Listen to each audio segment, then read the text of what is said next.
Heathen Highlights.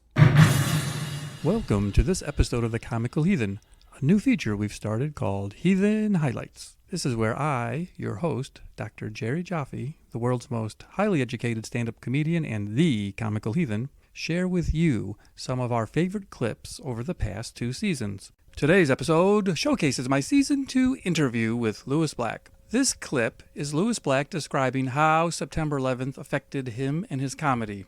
And if you enjoy this excerpt, please listen to the full episode. I'll include a link in the description below. And now, here it is, today's Heathen Highlights with Lewis Black. My reaction was that there was a lot of stuff that could be talked about immediately that for some reason, I was driven. Everyone in the major public eye, like, the Daily Show was I was on the Daily Show was Jon Stewart and David Letterman. I just saw some stuff about it, and the others didn't think America was ready for it. And my reaction was I had to go do it because it was the only way I felt like I could do anything. I was living in New York City. I was not going to go down to the site. I'm worthless in terms of helping. I kind of knew that. And it would kind of probably immobilize me. And I'd watched it out my window as it was. I could see the Twin Towers. I could see them smoking. So I knew that I had a gig in San Francisco, Cobb's. And that's what I wanted to do. And that was what I focused on. And I knew that that was the only way I could help. And I was watching stuff that was already, I felt, needed to be commented on. There were things that were not directly about what was happening collaterally. You got a fire truck trying to get there, and there's 6,000 journalists trying to tell a story. Well, now you schmucks, get out of the way and let the fire truck through. So there were things I was seeing that I thought that I could comment about. Apparently, W. Kamau Bell says, who was in the audience the night that I went to San Francisco, and I got there and did the show, and he said, and I did it totally on the fly. He's the only one I know that has some sense of what I did that night. I have none. Literally none. I just let it rip for half an hour. And apparently he said it was really good.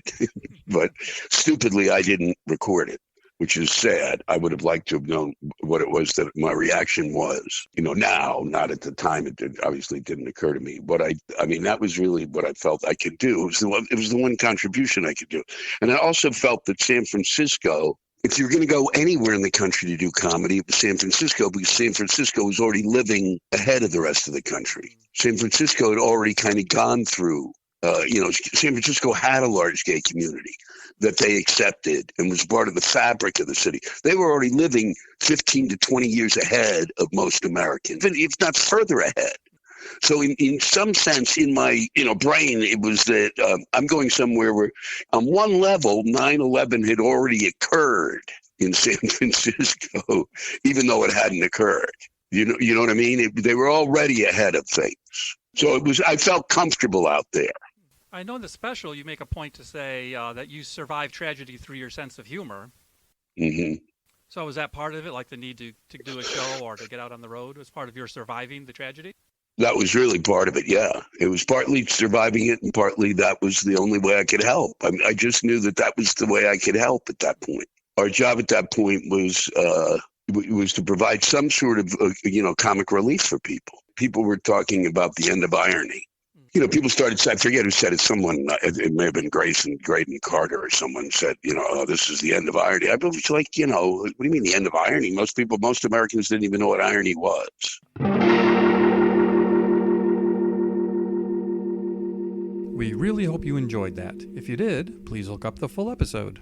And if you enjoy our original and unique content, be sure to follow, like, and share what we do. We really appreciate your support. I've been your host, Dr. Jerry Jaffe.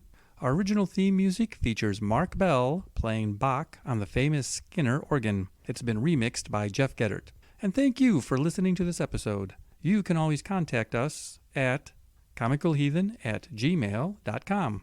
And as always, it might be your dogma, but it's my karma, and I'm all about spreading the love. Thank you.